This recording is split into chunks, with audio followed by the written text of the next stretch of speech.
नमस्कार दोस्तों। कैसे हैं आप सब।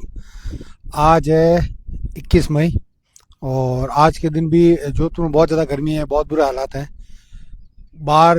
गर्मी के अंदर तो बहुत मुश्किल है निकलना। और वैसे इंसानों की तरह जीव जंतु की भी ये हालत है। मैंने तो पानी डाल दिया है। जो अपना फ़र्ज़ है, जो हाथों से निभा सकता हूँ, जो कर सकता हूँ वो करता हूँ। आपसे भी यही निवेदन है, थोड़े जीव जंतु इंसानों जो भी आप जिसकी भी हेल्प कर पाएँ इस गर्मी के अंदर पानी से या जानवरों को कुछ खिलाने पिलाने से, तो ज़रूर करें। आज हम बात करेंगे जिनके मन में पाप भरा होता है या जिनके दिमाग में हमेशा गंदगी भरी होती है, वो हमेशा जीवन में दुखी और परेशानी रहते हैं। और जिनका मन साफ होता है वो हमेशा ज़िंदगी में सुख भोगते हैं। ये तो बात है। होता ये है कि जिनके दिमाग में कुछ चीज़ें रहती है तो हमेशा उनके दिमाग उल्टी तरफ ही चलता है और वो ज़िंदगी में उल्टे उल्टे ही काम करते हैं, सीधा काम कोई कर ही नहीं पाता। और जिनकी नीयत सही होती है, जिनकी सोच सही होती है, वो हमेशा अच्छे काम में लगे रहते हैं और जीवन में उनको आगे चल कर जीवन में अच्छी चीज़ें मिलती है। पहले आपको एक छोटी सी स्टोरी सुनाते हैं, फिर हम बात करते हैं। एक समय की बात है, एक चोर किसी घर में चोरी करके बाहर आ रहा था। तभी एक उधर से गुरुजी गुजर रहे थे। तो उन्होंने देखा चोर चोरी करके आया है, तो उसको रोका कि बेटा तुम्हारी उम्र 13-14 साल है, तुम चोरी क्यों कर रहे हो। तो उसने बताया, गुरुदेव बात ऐसी है, घर में मेरे कोई नहीं है, माँ मेरी मर चुकी है और पिताजी मेरे काफ़ी लंबे समय से बीमार रहते हैं। उनका महीने के अंदर इतना दवा में खर्च हो जाता है जितना मैं मेहनत करके कमा नहीं सकता, क्योंकि मैं पढ़ा लिखा हूँ नहीं, तो मैं कमा सकता नहीं, तो उनका इलाज करा सकता नहीं, इसलिए मैं ये चोरी करता हूँ ताकि मैं पिताजी का इलाज करा पाऊँ। अब परेशानी ये है कि अगर मैं चोरी ना करूँ तो मेरे पिताजी नहीं रहेंगे और मैं पिताजी से बहुत प्रेम करता हूँ। तो गुरुजी ने बोला कि यार ये तो अब ऐसा करो, भगवान का नाम तो लो। तो गुरुजी को बोला, गुरुजी ऐसी बात है कि मैं चोर हूँ और ना मुझे इतना समय मिलता है भगवान का नाम लेने में, तो मैं भगवान का नाम नहीं ले पाऊंगा। कुछ और ऐसी चीज़ जो बताओ जो मैं कर सकता हूँ आसानी से और मेरे जीवन में कुछ अच्छी चीज़ें भी रहें। तो गुरुजी ने कहा कुछ नहीं कर सकते, तो हमेशा अपना मन साफ रखना और महिलाओं के प्रति, लड़कियों के प्रति, औरतों के प्रति कभी भी दिमाग में गंदी भावना मत रखना और सबके लिए दया भाव मन में रखना। तो उस लड़के ने बताया, ठीक है गुरुजी, कोई दिक्कत नहीं है, ये चीज़ मैं कर लूँगा, इसमें मुझे कोई परेशानी नहीं है। वो कह के चले गए। कुछ समय बीता।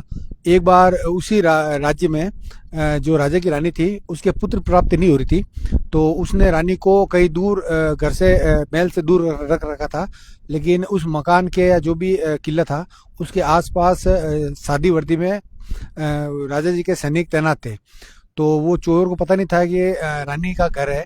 तो वो उस घर के अंदर चोरी की नीयत से घुसा। जैसे ही वो अंदर रूम तक पहुंचा, कमरे तक जहाँ पे रानी जी सो रहे थे, तो रानी जी ने उसको पास बुलाया, इधर आओ। वो घबरा गया। वो दूर जाके बोला, देखो आप जो भी हो, मैं ऐसा व्यक्ति नहीं हूँ, आप मेरी माँ समान हो, मेरे मन में कोई ऐसी गलत भावना नहीं है, आप मुझे पास क्यों बुला रहे हो। तो उस रानी ने बताया कि मैं आपको इसलिए पास बुला रही हूँ कि मुझे लगा आप परेशान हो, आपकी परेशानी क्या है वो जानने के लिए पास बुला रही हूँ, लेकिन आपने मुझे माता समान माना है, तो मुझे अच्छा लगा, क्योंकि मेरे कोई पुत्र नहीं है। मुझे ये सुन के बहुत अच्छा लगा माता मुँह से। इतनी देर में जो सैनिक थे उन्होंने राजा को भी सूचित कर दिया। राजा जी भी घर पे पहुंच गए, वहाँ पे जहाँ पे रानी थी। तो राजा जी ने भी ये दृश्य था वो अपनी आंखों से देख लिया। तो राजा जी के मन में आया कि नहीं यार, जब दुनिया में इतनी इंसानियत है तो मैं ऐसा क्यों कर रहा हूँ। तो रानी के पास गया और बोला कि रानी, अब आप मेरे साथ चलो, अपन एक महल में रहेंगे, कोई दिक्कत नहीं है, पुत्र हो ना हो, आप मेरी पूरे जीवन भर के लिए अर्धांगिनी बन के रहोगे। रानी महल में जाने के लिए तैयार हुई, लेकिन राजा जी को बोला, राजा जी मैं महल में चलने के लिए तैयार हूँ, लेकिन मेरी एक शर्त है। तो राजा जी ने बोला, क्या शर्त है। बोला, ये जो युवक है, ये इसने मुझे माँ बोला है और मेरा पता नहीं क्यों इसकी तरह मोह एक बेटे पुत्र की तरह है, तो मैं ये चाहती हूँ कि ये अपना पुत्र बन कर रहे। राजा को भी जो दृश्य देखा हुआ था उसको लगा ये ईमानदार और मेहनती लड़का है। तो राजा ने बोला, ठीक है, मैं इसको पुत्र बना लूंगा। और फिर रानी जी ने बोला कि आप इसको राजकुमार घोषित कर दो और ये हमारे राज्य का राजकुमार होगा। तो उसने बोला ठीक है। फिर वो उसको साथ लेके गए और उसको वहाँ का राजकुमार बना दिया अपने राज्य का। और फिर उस लड़के के पिताजी का भी अच्छे से इलाज हुआ और वो बच गए, कहीं कोई दिक्कत नहीं आई। तो स्टोरी ऑफ मॉरल ये है, जिंदगी में हमारे साथ कई चीज़ें, मानता हूँ कि कई अच्छी चीज़ें घटित नहीं होती है, लेकिन कुछ चीज़ें ज़िंदगी में अच्छी रखो और कुछ नहीं रख सकते तो सोच अच्छी रखो।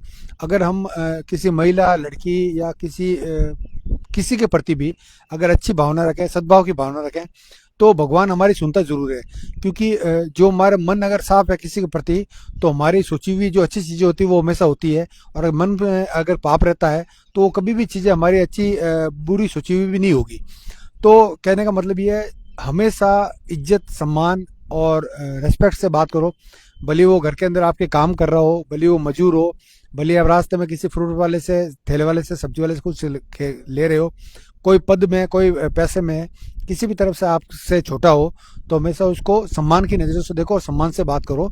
और महिलाओं को विशेषकर सम्मान से बात करो। देखो, वो चोर था, उसने सब बुरे काम किए थे, कर रहा था वो, लेकिन उसने एक चीज अच्छी गुरुदेव की मानी, तो उसको महाराज बना के, राजकुमार बना के घोषित कर दिया, महाराज बन गया उस राज्य का। तो स्टोरी ऑफ मॉरल यही है, अच्छे काम करो। हो सकता है कुछ जिंदगी में गलत चीजें चल रही हो, उनको भी सुधारो, उनको भी अच्छे में कन्वर्ट करो, चीजों को बदलो और अच्छे की तरफ चलो। 100% आपकी चीजें चीजें जिंदगी में सब कुछ अच्छी होने लग जाएगी। जो भी आपकी परेशानी है वो धीरे धीरे हट जाएगी, धीरे धीरे खत्म हो जाएगी। बस लड़की, औरतें और जो आपसे कमजोर है उनको सम्मान की नजर से देखो और सम्मान करो उनका। जय श्री राम। धन्यवाद।